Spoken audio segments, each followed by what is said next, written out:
En la festividad de la Inmaculada Concepción, José María Sánchez y Felipe Olmedo, candidatos al diaconado permanente, darán un paso más con la celebración del rito de admisión a órdenes, una ceremonia que presidirá el arzobispo vallisoletano don Luis Argüello en la iglesia de San Agustín de Valladolid.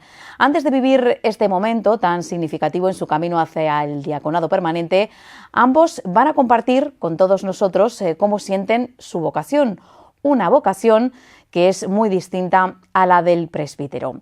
Precisamente, ¿cómo descubre uno la vocación a un ministerio un tanto desconocido como es el del diácono permanente? Que es una vocación que yo no sé si la descubres o se te descubre ella, porque digo que después de una etapa yo que pasé difícil en la vida, volví otra vez a dar catequesis, a servir a la iglesia en la parroquia y tal, y llegó allí un equipo pastoral en la parroquia, que eran los de la Madalena que están ahora, y yo no sabía que existía esa vocación, tenía deseo de servir a la iglesia y yo no sabía que existía esa vocación. Fue gracias a José Antonio, que es diácono también, que descubrí esa vocación y dije, pues esto puede ser lo mío, o es una cosa bonita, y así fue como lo descubrí. Al curso siguiente, no recuerdo el año, porque fue hace muchos años, empecé la fase propedéutica con Jesús Visa, que en paz descanse, que fue un verdadero padre para nosotros, y hasta aquí. Y con altibajos, no te vayas a pensar. ¿Y en tu caso, José María? Bueno, pues el diaconado yo lo descubro por un hermano que me habla de ello hace 30 y tantos años. Ángel Camelino, a primeros de los 90, ya hablaba del diaconado permanente y que él quería ser diácono, Entonces, bueno, pues el diácono lo vas conociendo, lo vas asimilando con los años. Llega un momento que, cercano a la ordenación de Ángel, que tratas ese tema de nuevo y tú sientes esa llamada. Y al final es también pues como una crisis. Los hombres sufrimos las crisis de los 40. Bueno, pues hay gente que en la crisis de los 40 que se lía con una cajera del supermercado, y otra gente pues en esa crisis de los 40 dice... Aquí hay algo que hacer, hay algo distinto que hacer, hay algo nuevo que hacer, y tengo que complementar mi vida, complementarla y completarla, y así surge una vocación. Puede parecer un poco irónico, un poco tonto el tema de la crisis, pero es así. Felipe, una crisis, y todos en esta vida tenemos crisis, y todos en esta vida pues tenemos momentos de decisión en los que los hermanos influyen en nosotros, y así nace. Una vez que habéis aceptado esa llamada, ¿qué supone, ¿no?, para vosotros dar este paso y formar parte de la Iglesia de Valladolid como personas activas, ¿no?, en lo que es la labor evangelizadora? Que supone todo y nada. Todo, porque tu vida queda encuadrada, queda configurada, queda al servicio de la Iglesia, cosa que ya llevamos haciendo cualquiera de los dos casi de toda la vida, y nada, porque no cambia nada. Todo porque empezamos una vida nueva de servicio a la Iglesia, de servicio a nuestras familias, de servicio a la parroquia, de servicio a lo que nos encomienden, y nada porque no va a cambiar, porque hay muchas cosas que no van a cambiar, que vamos a seguir haciendo lo mismo que hemos estado haciendo hasta ahora, pero en otro papel, en otro puesto, de otra forma. En ese sentido tiene razón Chema, porque por una parte es continuar lo que hasta ahora hemos estado haciendo, más o menos, pero por otra yo creo que también es algo más. En cierto sentido es una gracia, ¿no? Porque uno, y es verdad, yo lo veo viendo las funciones que tiene el diácono, lo que hace el diácono y tal, en cierto sentido es una gracia, en cierto sentido inesperada. El error sería lo contrario, sería un error, claro, porque sería un deseo propio, no una llamada. Y es un poco profundizar en el servicio de la Iglesia de una manera más, no sé cómo decirte, pues eso, lo que es la ordenación. Hay papeles distintos que vamos a tener ahora, que no teníamos antes, pero realmente cambia todo, porque hay papeles distintos, hay entregas distintas, hay situaciones distintas, y está la gracia sacramental por medio. Entonces también todo cambia, pero no cambia nada porque vamos a estar haciendo lo que es la labor ahora, poco más o menos. Entregarnos todo lo que podamos a la Iglesia. Los dos tomáis en un momento determinado de vuestra vida una decisión. Vais a llegar los dos al mismo punto, que es ser ordenados como diáconos permanentes, aunque antes tenéis este paso previo de la admisión a órdenes, pero cada uno habéis tenido caminos distintos. ¿Qué es lo que habéis hecho o qué pasos habéis dado hasta llegar a este punto en el que os encontráis? Hombre, primero es, en cierto sentido, es ser consciente de la propia vocación bautismal. En un momento determinado empiezas a servir a la iglesia, es decir, vienes de una época en la que lo has pasado fatal. Miras a donde hay que mirar al final, porque al final el asidero es así, el asidero que es el Señor y no hay más. Y de alguna manera eres consciente de que el bautismo es una propia vocación y es verdad, es algo que uno descubre y es verdad, sobre todo cuando lo ha pasado mal en la vida, de alguna manera. Y es ir dando pasos, ¿no? En cierto sentido es el Espíritu Santo va guiando. El error, yo creo, no el error, el equivocarse es pensar que es algo que tú decides. Es decir, yo quiero ser diácono. Y ese es un peligro, ojo. No, yo no quiero ser diácono, el Señor quiere que sea diácono y la Iglesia me acepta como tal. Es esa vocación, ¿no? Esa llamada del Espíritu. Y luego ir dando pasos, nada más. En esa profundización del compromiso, de querer hacer, de servir. ¿Y los tuyos concretamente por dónde han ido esos pasos? Pues eso, yo empecé a dar catequesis. Primero procedes de una familia. Recuerdo agradecer a la familia de tradición cristiana, una educación cristiana. Luego uno pasa por las diferentes etapas de la vida y se hace consciente de eso, empieza a participar en la iglesia, a servir como catequista, como tal, en la parroquia. Y luego empecé, pues eso, conocí a José Antonio, a través de José Antonio conocí a Jesús Visa, entonces, y empecé a trabajar y desde ahí, pues hasta aquí, empecé a estudiar, porque don Ricardo daba mucha importancia a los estudios y creo que tenía razón, entonces empezamos a estudiar la teología en los agustinos, muchos años. Bueno, unos cuantos. Muchos años, y muy a gusto, y hasta aquí. Sí, pues los pasos son similares. Tú creces en una familia te da la fe, haces tus estudios, conoces una persona, encuentras ahí primero tienes una vocación de hijo, después tienes una vocación de cristiano, luego tienes una vocación de novio, vocación de estudiante. Esa vocación se va concretando, se va desarrollando y acabas, no acabas, es un medio, pero bueno, acabas casándote. Te acabas casando, tienes tus hijos y entre medias has tenido un montón de personas que te han orientado, entre medias has tenido un montón de personas que te han ayudado. Vamos a hablar de Ángel Camelino, porque es verdad que Ángel, en mi caso, me ha influido mucho. Pasan los años, te casas, tienes hijos y bueno, pues tienes ese proceso en el cual el Señor te va mostrando, o tú crees que el Señor te va mostrando una vocación nueva, complementaria con las otras. Y es un proceso. Es un proceso que pasa por el nacimiento, el bautismo, tu desarrollo, tu matrimonio, tu noviazgo, tu matrimonio, tu paternidad y pasas a servir a la Iglesia poquito a poquito, vas caminando y vas sirviendo a la Iglesia de formas distintas. Y llegas a un momento determinado en el que tú notas que que te falta algo, que el Señor quiere algo para ti, no sabes lo que es y bueno, pues eso es. Pues en un momento llegas a ese discernimiento. La Iglesia ha confirmado ese discernimiento, la Iglesia ha confirmado esa llamada, pues aquí estamos para intentar seguir cumpliéndola. Y teniendo en cuenta la invitación de Monseñor Argüello de promover la vida como vocación, como una de las líneas principales de la programación pastoral para este curso, ¿podríamos decir que vosotros dos habéis descubierto la vida como vocación para daros a los demás? Es evidente que es algo que uno yo creo que es inherente a la vivencia cristiana de alguna manera, porque hemos participado de ese tipo de estructuras, ¿no? Familiares, lo que ha dicho Chema, el matrimonio y tal, y en cierto sentido, en cuanto uno se vuelve al Señor y trata de vivir con un mínimo de coherencia la vida cristiana y ser fiel al Señor y a la Iglesia, pues primero descubre, pues eso, la vida como vocación, y luego el bautismo como vocación y el servicio, que es lo que acompaña, porque lo uno y lo otro van unidos en cierto sentido, pienso yo.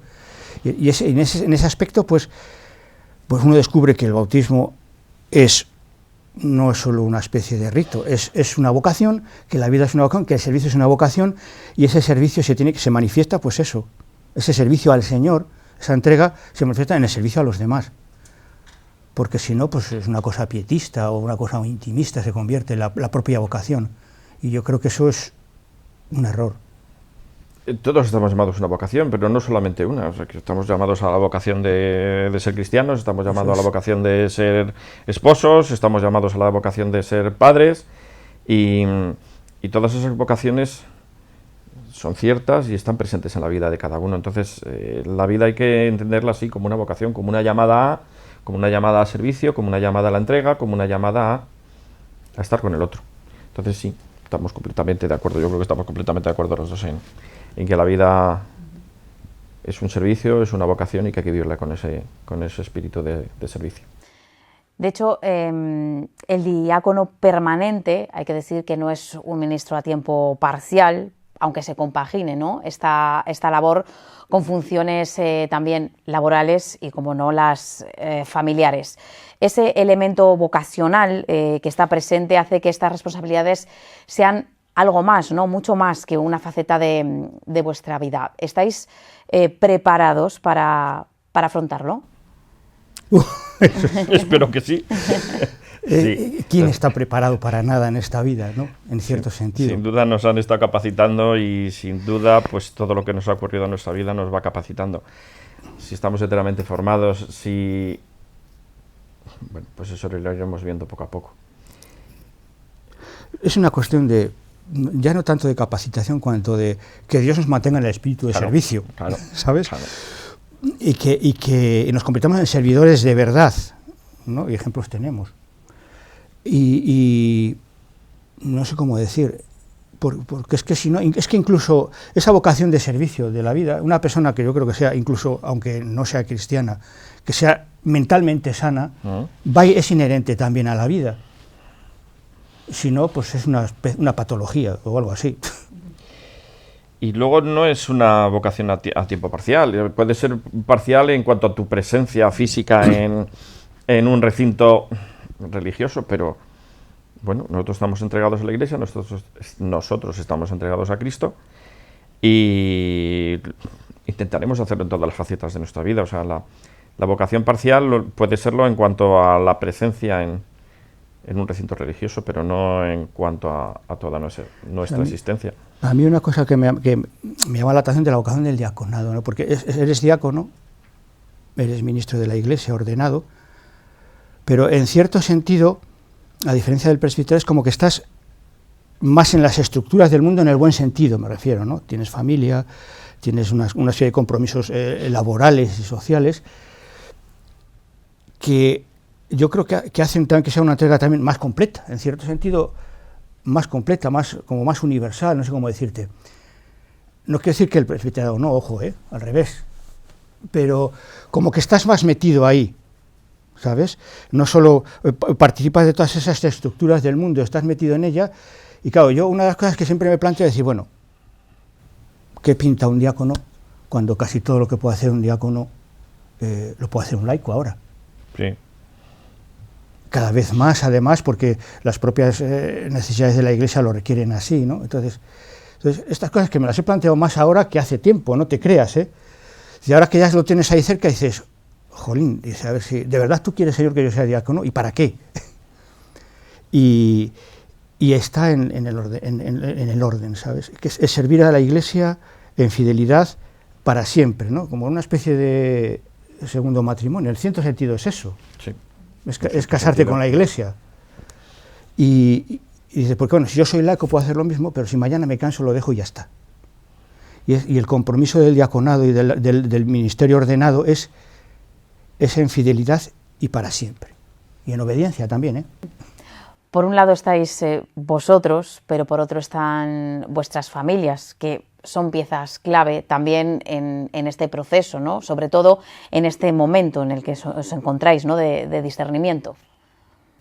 Sí, la verdad que yo tengo la suerte de tener una esposa maravillosa, 3 hijas también maravillosas, y la verdad que yo he tenido suerte, y tú también hemos tenido suerte, en que todas las personas que nos rodean, nuestros padres, y sobre todo pues mi esposa, que siempre la ha apoyado, siempre ha estado de acuerdo, siempre ha empujado, siempre, no ha hecho falta animarme, pero siempre ha empujado. Siempre ha empujado y siempre ha estado dispuesta y colaboradora con ello. No sé dónde estaba la pregunta, pero espero haberla respondido. Sí, también yo no tengo hijos, Dios no nos ha bendecido con eso. Y en cierto sentido, el diaconado para mí, más que para Chema, pues porque él tiene, en cierto sentido, un compromiso laboral más grande, familiar más grande, ¿no? Que tiene hijos y tal, que yo no tengo. Pero para mí es, en cierto sentido, continuar la labor, porque más o menos es seguir en ese compromiso a la Iglesia, en el matrimonio, además. A mí también me ha empujado Ana, mi mujer, muchas veces. En los momentos de bajón ha sido ella, ¿eh? Cuando me han dado ganas muchas veces de dejarlo, es la que me ha dado una colleja, aunque sea verbal o espiritual, y tirar para adelante. Entonces yo lo veo, casi es una obra más de continuidad, más, en cierto sentido, menos trabajosa que puede ser para Chema, por ejemplo, que tiene hijos. Entonces, bueno, pues no sé si será trabajosa o no, pero estamos encantados los dos. O sea sí, que, sí. No, es verdad, es verdad. O sea que, y cada uno tiene lo suyo. Cada uno tiene lo suyo. El apoyo es fundamental, vuestra entrega también, pero otra pata de esta silla es la formación a diferentes niveles. No solo hablamos del nivel a formación humana, espiritual, también os habéis estado formando, como bien os habéis dicho, teológicamente para poder llevar a cabo vuestro ministerio. Sí, la formación es fundamental, es decir, pero es fundamental para cualquier, hoy en día, para cualquier cristiano. Entonces nos hemos estado preparando durante un montón de años. Bueno, lo suficientes. Despacito y con buena letra o con mala. Yo con mala porque tengo muy mala caligrafía. Nos hemos cocido a fuego lento. Y hemos hecho todos los 3 años de teología que nos pedía don Ricardo y luego don Luis. Y eso, pues hemos terminado y en eso estamos. Y la formación luego también ya no solo es esos estudios que te piden, sino que en cierto sentido, hombre, no se puede dejar, es decir, que tiene que ser formación para hacer el famoso texto que es Primera de Pedro 3:15, está siempre dispuestos a dar razón de vuestra esperanza. Y eso no se puede abandonar nunca. Pero incluso en el terreno, aunque no fuéramos diáconos, quiero decir, aunque no fuéramos aspirantes a diáconos, fuéramos laicos, la formación hoy en día es fundamental para eso, para dar razón. Es esencial para cualquier laico que esté, porque la fe no es como antes, no sé, hace 40, 50 años, que se suponía como el valor en la mili, ¿no? Antaño. Ahora no, ahora tienes que estar dispuesto a razón, te encuentras enfrente con gente de todo tipo, te encuentras con gente superficial que te da los argumentos de siempre y con gente muy formada también. Y hay que estar dispuesto a estar formado, no solo en el aspecto teológico, sino también en el humano, no sé, el histórico, filosófico, en fin. Nunca deja de leer. Como decía, Felipe y yo nos hemos cocido a fuego lento durante todos estos años. Llevamos, yo no sé los que llevo, 13, 12, 13. Los mismos, más o menos. Yo creo que yo más. Sí, bien. Y la formación teológica, la formación cultural, pues es fundamental, es importantísima, o sea, a mí me parece fundamental. Pero también en estos años nos hemos cocido a fuego lento pues con todas las vicisitudes de nuestras familias, de las enfermedades nuestras, de nuestros suegros, de nuestros padres, de nuestros hijos, de familiares, rupturas matrimoniales que hemos tenido cercanas. Y las crisis propias, no te olvides. Las crisis propias. También. Quiero decir que este proceso de formación también tiene que ver muchísimo lo humano, tiene que ver muchísimo todo lo que hemos visto, oído, sentido, compadecido con muchas personas. Entonces, la formación es importante, la teológica, la cultural, pero también la humana. Y esto es lo que hemos tenido durante tantos años y que nos seguirá tocar formándonos, seguir formándonos culturalmente, seguir formándonos teológicamente y lo que nos venga humano. Y lo que nos venga humano. A lo largo de los años habéis pasado por muchos momentos, como bien nos estáis comentando, pero ahora, en este momento, ¿cómo os sentís ante la cercanía, ¿no?, de llegar a ese punto culmen para el que os habéis estado preparando, ¿no?, durante tantos años? Indignos. Indignos. Lo que nos sentimos es indignos.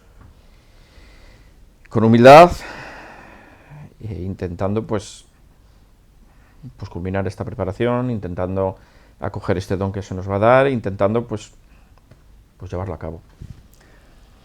Pues fíjate, yo el primer sentimiento que tengo es de cierto temor.